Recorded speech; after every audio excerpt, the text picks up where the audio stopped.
दीपक देता है रोशनी फैलाने की प्रेरणा, फलदायी वृक्ष देता है देने की प्रेरणा, मधुबन देता है महकते रहने की प्रेरणा, महान व्यक्ति देते हैं जीवन जीने की प्रेरणा। आओ प्रेरणा से दें हम सभी को प्रेरणा।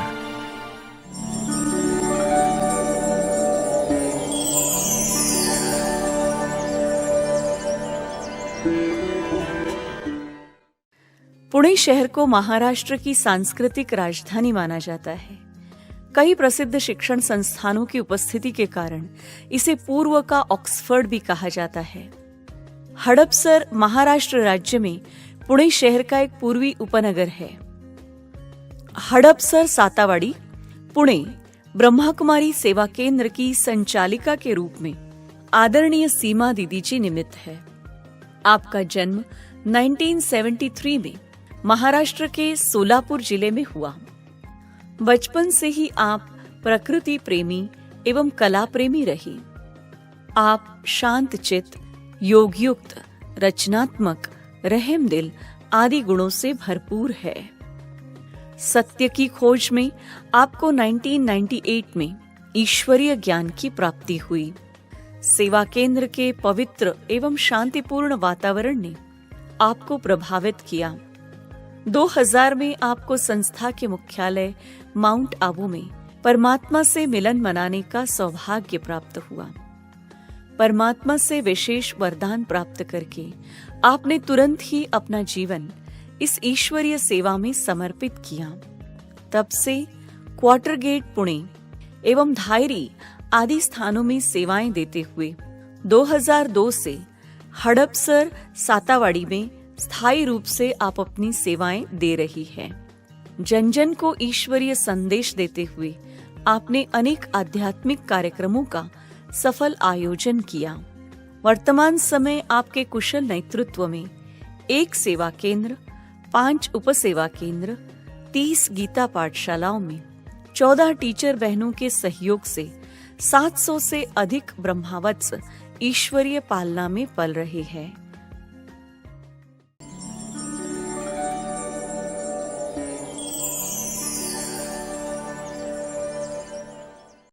लौकिक पिताजी प्रोफेसर थे, माताजी टीचर थे, और जो जन्म स्थान है वो टिम्भोर्नी। तो बचपन में ही कहा करते थे कि मेरे जन्म के समय कि कोई भी तकलीफ़ नहीं हुई किसी को। तो कहने का भाव यही है कि सब परिवार में बहुत प्यार से और सम्मान से चलते थे। तो विशेष रीति से बचपन में 2-3 अनुभव बहुत विशेष हुए थे। तो जैसे एक तो आसमान में उड़ने का अनुभव होता था, और जैसे जैसे बड़े होते गए वह अनुभव बंद हुआ। दूसरा था कि जैसे ही होश संभाला तो सुबह उठते ही स्नान से पहले भगवान के लिए फूल लाने के लिए दौड़ते थे ताकि हमें फूल कम न मिले। तो पूजा पाठी करना ये बड़ा शौक रहता था और बड़ी भावना से करते थे। विशेष रीति से माता पिता टीचर होने के कारण से परिवार के अंदर हमें माता पिता की पालना के बजाय टीचर की पालना ज़्यादा मिली। इस कारण से जो भी कार्य करना है बड़े ही लगन से और मेहनत से करना है, स्वावलंबी रहना है और नियोजनबद्ध और सुव्यवस्थित करना, जैसे कि ये कला हमें उनके द्वारा प्राप्त हुई। विशेष रीति से हम यूँ कहेंगे कि हमारा जो बचपन था खेल कूद और विशेष मस्ती में गया, पढ़ाई की तरफ थोड़ा कम ध्यान था। लेकिन जैसे जैसे बढ़ते गए अंदर की बहुत सारी भावनाएं थी और इन्हीं भावनाओं के कारण से भगवान के प्रति आगे बढ़ते थे। लौकिक परिवार में वैसे भक्ति होती थी, लेकिन जैसे सांसारिक अपनी ज़रूरत की होती है उतनी ही थे। लेकिन मेरा एक शौक़ रहता था पूजा पाठी करना, ग्रंथ पढ़ना। तो जैसे जैसे बड़े होते गए तो कुछ समाज को देखते हुए, घर के कुछ माहौल को बदलते हुए कुछ परिस्थिति समस्याएं होती थी, तो फिर किससे बात करें, अंदर दुख होता था। जैसे कई बार बाहर में दुनिया में भी देखते थे कि कोई गरीब है, कोई हैंडीकैप है, तो लगता था भगवान ने ऐसी दुनिया क्यों बनाई है, सबको एक जैसा क्यों नहीं है। तो इन्हीं भावनाओं के साथ उससे बात करते थे। और विशेष रीति से घर में गणेश की भक्ति करते थे, तो मैं भी गणेश की भक्ति करती थी। और मुझे गणेश जी के प्रति बहुत अच्छा लगता था, फ्रेंड की तरह, क्योंकि बाकी भगवान मुझे बहुत सीनियर लगते थे। इसीलिए दिल की बातें मैं गणेश जी के साथ बहुत करती थी। और विशेष रीति से जैसे हम यूँ कहेंगे कि हमारे जीवन के अंदर एक कृष्ण के प्रति जो प्यार था वो एक प्रीतमा की तरह था, और गणेश जी के साथ फ्रेंड की तरह था। और जैसे हम कहेंगे दत्तात्रेय जैसे मेरे गुरु की तरह थे। तो इन्हीं साथ के साथ एक बार हमारे घर में जैसे हमारी लौकिक पढ़ाई पूरी हो गई थी, तो एक किताब आई थी, उसके अंदर लिखा था कि आप अगर 21 दिन व्रत करेंगे तो आपको गणेश जी का दर्शन होगा। क्योंकि बचपन से बहुत संकल्प था कि हमें कोई साक्षात्कार होना चाहिए। तो हमने उसी दिन से फिर 21 दिन का व्रत दूसरे दिन से आरंभ किया, और वो भी चुपके से, क्योंकि घर में हमें व्रत करने नहीं देते थे, क्योंकि हम बहुत ज़्यादा करते थे, बहुत दुबले पतले थे, तो ज़्यादा हमको करने नहीं देते थे। तो हमने चोरी छिपे वो व्रत किया। लेकिन 20 दिन के बाद हमें 21 दिन था, तो हमने घर में लौकिक माता जी को कहा कि हमने ऐसा ऐसा व्रत किया है और हमें थेऊर की गणेश जी का दर्शन करने जाना है, अष्टविनायक का जो गणपति है। तो फिर हम उस दिन गए, और उसके पहले हम 21 दिन रोज़ छत पे जाते थे, आसमान में देखते थे कि आज गणेश जी का दर्शन होगा, कल गणेश जी का दर्शन होगा। कोई बादल तो गणेश जैसा दिखेगा, लेकिन कोई नहीं दिखाई दिया। लेकिन जिस दिन हम मंदिर में गए तो गणेश जी की मूर्ति के मस्तक पर हमें एक लाइट दिखाई दी। समझ में नहीं कुछ आया, सिर्फ अच्छा लगा। फिर उसके बाद हमारे परिवार के अंदर हमारे शादी की बातों के कारण से पिताजी ने पत्रिका दिखाई थी पंडित जी को। तो पंडित जी ने एक गोल्डन ऑफर सामने से दी थी, वो था 16 सोमवार का व्रत करना, अर्थात शिव जी के लिए। तो हमने गणेश जी को कहा, गणु अब आप तो दर्शन नहीं दिए, अभी आपका बाप तो दिखाई देगा ही। और फिर हमने वो व्रत बड़ी ही आस्था से, भावना से, कि कोई भी कमी न रहे। और उस व्रत के अंदर था प्याज लहसुन नहीं खाना, किसी के घर का नहीं खाना, किसी के हाथ का नहीं खाना। तो इसी के कारण से फिर जैसे हमने वो व्रत शुरू किया, पानी की बूंद तक नहीं पीते थे। और 8 सोमवार जैसे पूरे हुए, और फिर उसके बाद का जो गुरुवार आया था, तो हमें एक माता जी, हम एम्ब्रॉयडरी के क्लास में जाते थे, तो वो माता जी ओम शांति में जाते थे। उन्होंने कहा गुरुवार का प्रसाद लेने हमारे साथ चलो। जब हम सेंटर पे गए तो बहुत सारा कुछ डेकोरेशन किया हुआ था। तो हमें पता चला कि 8 दिन पहले यहाँ पर प्रकाशमणि दादी जी और दीदी मनमोहिनी जी आए थे। और हमें भी पता था कि वाइट साड़ी डाल के लोग ग्राम विकास के कुछ पर्चे बांट रहे। तो मुझे पता नहीं चल रहा था कि ग्राम विकास का और इस देवो भगवान का क्या संबंध है। फिर भी जब हम सेंटर पे गए तो सब उसके बाद हमें कहा कि कल से कोर्स के लिए आना। तो हमने कहा ठीक है, हम शिव का व्रत भी कर रहे हैं, यहाँ भी कुछ शिव का ही है। लेकिन उसके पहले मुझे याद आया कि फर्स्ट ईयर से ही कई लोग मुझे ओम शांति से जुड़ने के लिए या ज्ञान सुनने के लिए बहुत बार ऑफ़र करते थे, लेकिन मैं टाल देती थी क्योंकि मुझे इसकी कुछ धारणाओं से बहुत नफ़रत रखती थी। लेकिन पता नहीं वो समय आया था मेरा, और हमने दूसरे दिन से कोर्स आरंभ किया, लेकिन बहुत गुप्त रीति से, घर में पता नहीं चलने देते, क्लास के बहाने से कोर्स में जाते थे। और पहले दिन जब मैंने लेसन सुना आत्मा का, और मेरी आंखों से पानी आना शुरू हुआ कि मैंने कितना लेट किया, और जैसे रोती रही। फिर जैसे जैसे सृष्टि चक्र का ज्ञान आया तो पता चला अरे ये तो ड्रामा में फिक्स है। तब से मेरा रोना बंद हुआ। लेकिन मेरा जैसे ही कोर्स होता था, मैं उसी समय वो सेंटर पे एक माता जी आती थी, उनका भी कोर्स मैं करती थी। और बचपन से मुझे टीचर बनने का बड़ा शौक़ था क्योंकि संस्कार ही घर से मिले हुए थे। और जैसे ही इस ज्ञान को सुनती गई तो सुनते सुनते मेरे मन के अंदर जो ख्वाहिशें थी, संकल्प था कि कोई तो साक्षात्कार होगा। और फिर मुझे ज्ञान इतना समझ में आया कि शारीरिक उपवास के बजाय मन से हमें उसको याद करना है। लेकिन फिर भी कईयों ने कहा कि नहीं, अधूरा व्रत नहीं करो, आगे के 8 सोमवार भी करो। तो हमने वहाँ आगे के 8 सोमवार भी कंप्लीट किए। लेकिन इस समय कोई शास्त्र नहीं पढ़ती थी, उसमें मुरली डाल के मैं पढ़ती थी। फिर इतना कठिन व्रत भी नहीं करती थी, कुछ बीच में पानी आदि पी लेती थी, क्योंकि बाबा ने तो ये कहा है। तो इतना पक्का हो गया था। और इसी के साथ साथ फिर जब इस व्रत का उद्यापन होता है, तो जब मंदिर में इसका अभिषेक चल रहा था, तो उस ब्राह्मण ने कहा इस व्रत का आपको क्या फल चाहिए। तो हमने मन में कहा और आँख बंद की और एक ही कहा, शिव जी हमें शिव कन्या बना दो। और उसी दौरान में हमें परम धाम की चित्र दिखाई दिया। और उसके बाद हमने उसी समय प्रतिज्ञा कर ली कि हम इस सब नियमों पर चलेंगे, इसकी सब धारणाओं पर चलेंगे। और कहा जाता है करो प्रतिज्ञा तो आ जाती है परीक्षा। बस उस दिन से फिर हमारी बहुत परीक्षा शुरू हुई। विशेष रीति से हम देखेंगे कि कभी कोई किताबें मिल जाती थी तो फाड़ डालते थे, कभी गुस्सा भी कर देते थे, फिर मार पिटाई भी हो जाती थी। फिर भी कभी हमको अफसोस नहीं लगा, सोचते थे हमने ही पिछले जन्म में कोई कर्म किया होगा, इसके कारण से हमें ये बंधन है। लेकिन जैसे कहते हैं, जो हमारे बंधन थे वो हमें विरोध था, वो हमें वीर बना रहा था। और फिर जैसे ही हम आगे बढ़ते गए, हमारे विशेष आदरणीय ब्रज शांता दादी जी का मैंने एक अनुभव सुना जो आदि रतन में है।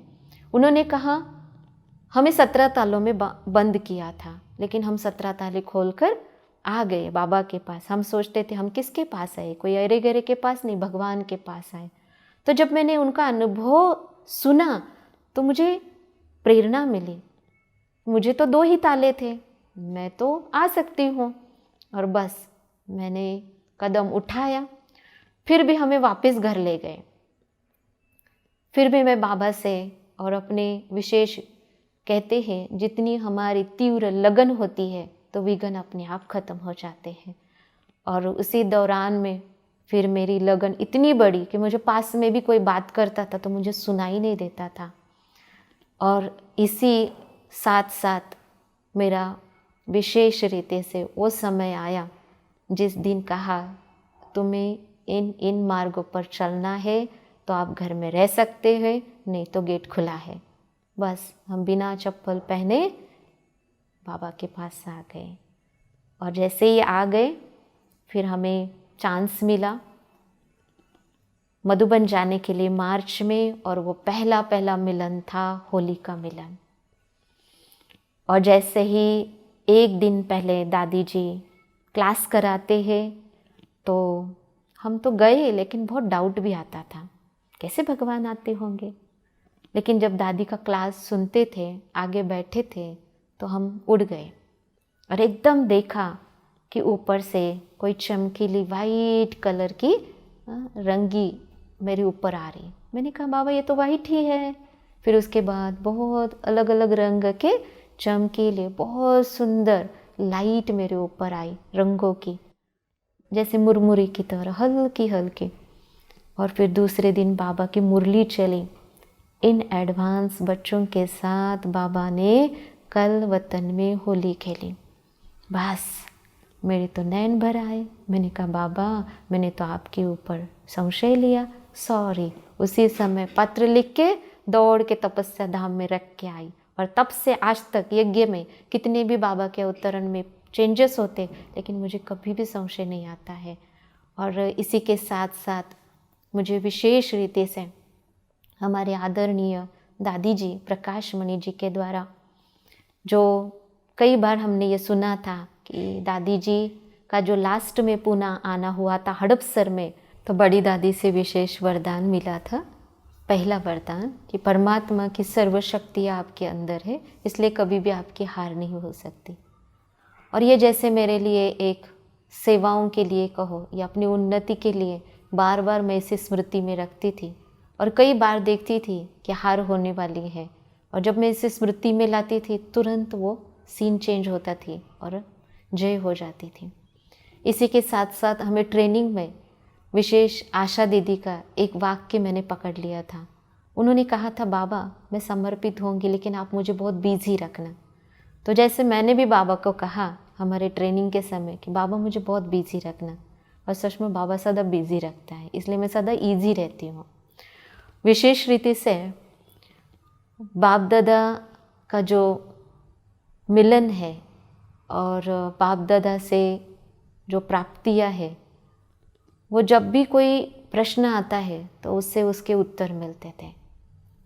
एक बार हमें स्टेज से बाबा की दृष्टि लेने का भी अवसर मिला, और उस दौरान की जो मुरली थी होली हंस, उसी को हमने अपना वरदान बना लिया। विशेष रीति से निर्वेर भाई जी से हम जब मिले तो उन्होंने हमें नाम पूछा, और नाम के बाद उन्होंने दृष्टि देते हुए यही कहा, अंत तक टिकोगी। और विशेष रीति से बेंगलोर के सरला दादी जी है, वो मुझे पवन पुत्री कहते थे। और हमारे सब जोन के आदि रतन ब्रज शांता दादी जी मुझे सदा देखते ही कहते थे, सीमा के उस पार आप मेरी सखी हो। और जैसे जैसे हम दादी जी से बहुत मिलते थे, उनके साथ बहुत सारी टूर पे जाते थे, तो दादी कहते थे कि देखो ड्राइवर को नींद आएगी ना, हम इसलिए पूरी रात बातें करेंगे। और दादी पूरे मम्मा पापा की स्टोरी सुनाते थे, जैसे उनके नैनों में मम्मा पापा दिखाई देते थे। और इसी के कारण से यज्ञ और यज्ञ के प्रति हमारी इन सब विशेष लगन लगी, और जो भी कुछ करना है यज्ञ प्रति पहले करना है, ये दिल में आ गया। और हम विशेष रीति से ये कहना चाहेंगे कि वो सदा हमको कहते थे आपकी दिल बहुत बड़ी है। और जैसे ये शुरू में हम सेंटर पे आए थे तो लगता था कि हमने यज्ञ में धन कुछ नहीं लगाया। तो फिर हमने जिनके साथ अनीता दीदी जी, हम धायरी में रहते थे शुरू में उनके साथ, तो दीदी को कहा दीदी मैं जॉब करूं। तो दीदी ने कहा नहीं, हम दादी से पूछेंगे। और उसी दिन दादी सेंटर पे आए थे अचानक, तो दादी को कहा कि ये जॉब करना चाहती हैं। तो दादी ने मुझे देखा और कहा तू धन कमाएगी, तू तो सबका धन सफल करोगी। और जैसे मेरे लिए तो वरदान हो गया। और जैसे आगे बढ़ती गई और उसके बाद बड़े सेंटर पे आई, वैसे हम जिस स्थान से निकले थे उस स्थान पे रहने के लिए मुझे थोड़ा लोक लाज लगती थी। लेकिन जब बड़ों ने कहा कि आपको वहाँ जाना है 1 हफ्ते के लिए, तो हमने सोचा चलो मीरा ने लोक लाज छोड़ी तो हमें भी करना है। और हमने खुद होकर फिर यहाँ आए। तो सेवाओं में एक तो सबसे पहले मुझे ये संकल्प सदा रहता है कि जैसे कोई कंपनी में आता है तो उसके लिए कार्य कंपनी देती है, तो मैं सदा बाबा को कहती आप मेरी कंपनी हो, मेरे से क्या सेवा कराना है वो आपके प्लान होते हैं। और इसी के कारण से मुझे बहुत बाबा की टचिंग और बहुत प्रेरणाएं मैं अमृत वेले पाती हूँ। शुरू में जब नींद आती थी या अमृत वेला कब मिस होता था शुरू में, तो मैं नाश्ता भी नहीं करती थी, या यूँ कहे खड़ी होकर भी अमृत वेला कर लेती थी। लेकिन आज मैं कहूँगी कि मुझे कभी भी अलार्म की ज़रूरत नहीं होती है। मैं कहती हमारा प्यार ही अलार्म है। और विशेष रीति से मुरली, उसका अध्ययन करना और उसकी गहराई में जाना मुझे बहुत अच्छा लगता है। विशेष रीति से धारणाओं में यूँ कहेंगे कि हमारे सेवाओं में ये अमृत वेला और मुरली हमें बहुत फ़ायदा देती। जो एक अनुभव है कि गीता पाठशाला में मुरली पढ़ने गए थे और उस दिन उसमें लिखा था कि लोग त्रिमूर्ति रोड, त्रिमूर्ति चौक ऐसा नाम तो देते हैं, लेकिन त्रिमूर्ति का सही अर्थ उन्हें पता नहीं, हमें उन्हें बताना चाहिए। और जिस रास्ते से मैं जा रही थी वहाँ पे बोर्ड लगा था त्रिमूर्ति डेवलपर्स। बस गाड़ी लगा दी, ऊपर चली गई। ऊपर गई, कहा आपके मेंस से मिलना है। तो उन्होंने कहा हाँ। मैं अंदर गई, कहा आपको पता है त्रिमूर्ति का मतलब क्या होता है? तो उन्होंने कहा नहीं, हमारे तो 3 भाई है इसलिए हमने त्रिमूर्ति नाम रखा। लेकिन फिर मैंने उनसे कांटेक्ट बनाए रखा, उनको मधुबन लेके गई। और आज वर्तमान समय में हम देखेंगे कि जो बाबा का सेंटर बना, तो एक बाबा के उस महावाक्य ने बाबा का सेंटर बना दिया। तो कहने का भाव है, जिस दिन बाबा जो कहता है अगर हम वो करते, बच्चे मंदिर में जाओ, मंदिर में गए, तो आज मंदिर में गीता पाठशालाएँ खुली है, तो माना जिस दिन बाबा जो कहता है मुरली में काम देता है वो अगर हम करते हैं तो ज़रूर हम आगे ही आगे बढ़ते हैं। विशेष रीति से हमारे जीवन के अंदर हम देखेंगे कि सेवा तो जैसे एक खेल है और बाबा हमें उस खेल में एक बहुत अच्छे अनुभव देता है। कभी हमारे उस सेवाओं में से अनुभव बढ़ते हैं, हमारे अंदर पेशेंस आ जाते हैं और धैर्यता बहुत बढ़ती है, क्योंकि कई बार हम देखते हैं सेवा की हमें रिजल्ट चाहिए होता है, लेकिन बाबा कहते हैं बच्चे धीरज धर। तो इन्हीं के कारण से हमारी सोन्नति बहुत अच्छी होती है।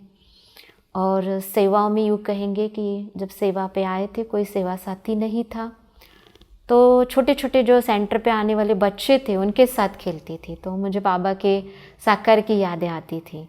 और बच्चे भी हॉलीडे में पूरा माह सेंटर पे रहते थे। और आज वर्तमान समय वही छोटे छोटे बच्चे आज समर्पित रूप से टीचर्स बने हैं, समर्पित भाई बन गए हैं।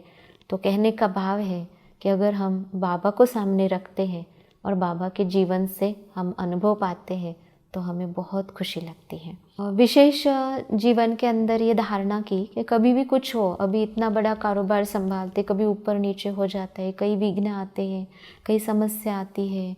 तो शुरू में तो बहुत सारी पानी की प्रॉब्लम, साथियों की प्रॉब्लम, बहुत सारी परिस्थितियाँ, फिर भी हमने एक निश्चय किया था कि बड़ों के पास कभी समस्या नहीं लेकर जाएंगे, क्योंकि हमें बड़ों को बहुत हल्का रखना है।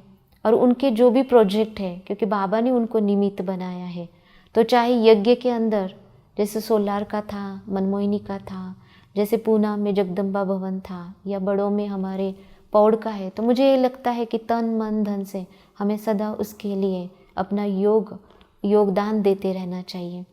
और इसी के कारण से बड़ों की हमें दुआएं भी मिलती है और यही सच्चे अर्थ से बाबा को मदद है।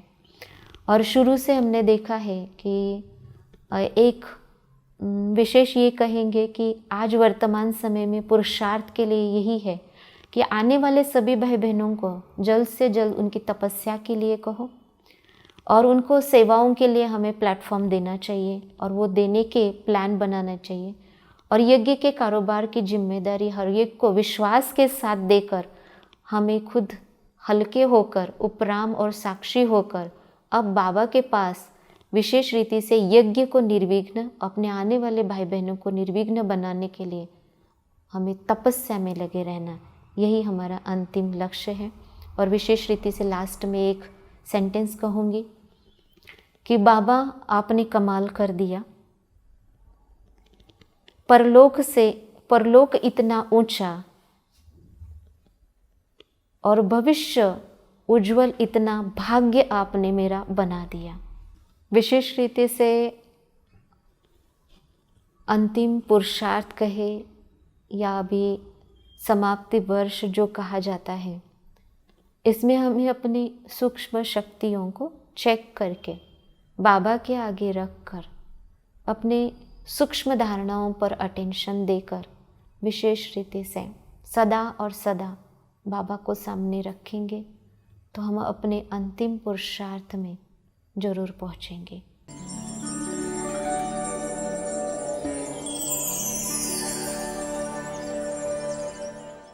दीदी का मौन सबसे देखने वाली चीज़ है और हम हमारे अंदर भी लेते हैं दीदी के इस मौन को।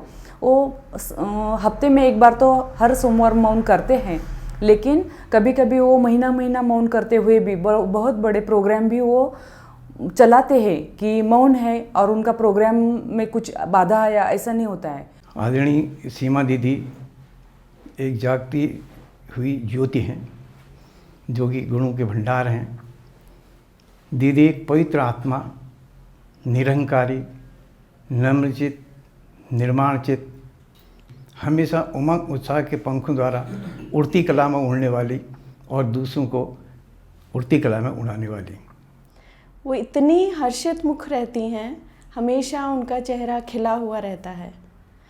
और जो दूसरी विशेषता है वो है कि उनमें उमंग उत्साह बहुत है, और जितना उनमें उमंग उत्साह है उतना ही वो हमारे अंदर भी उमंग उत्साह भरती हैं।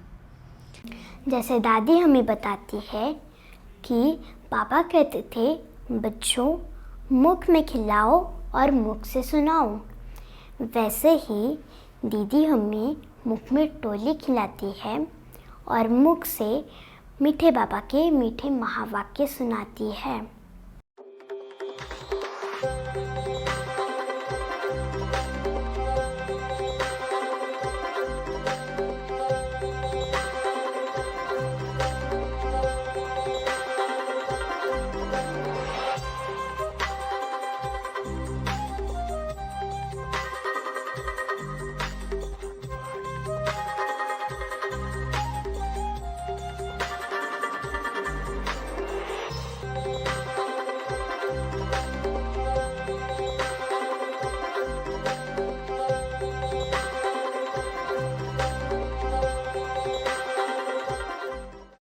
उन्होंने अपने ज्ञान बल, योग तपस्या के बल से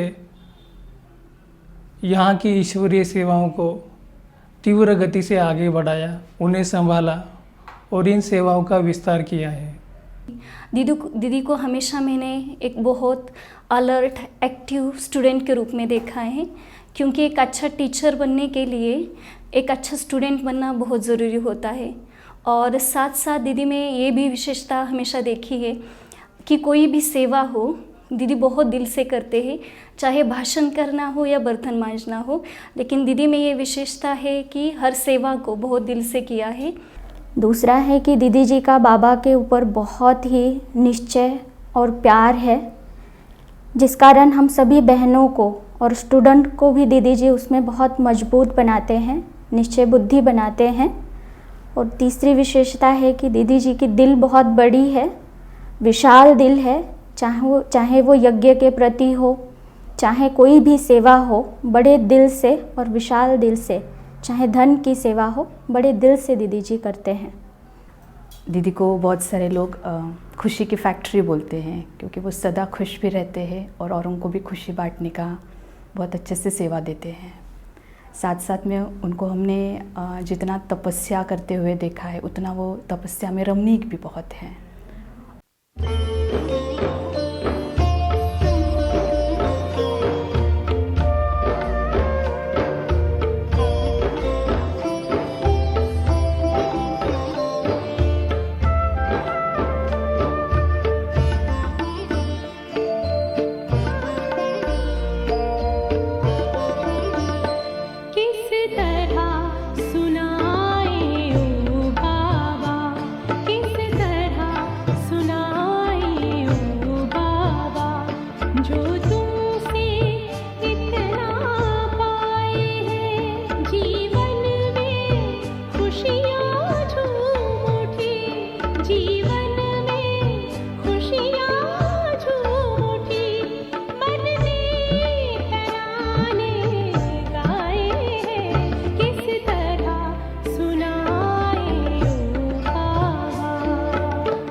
सुन करके मीठे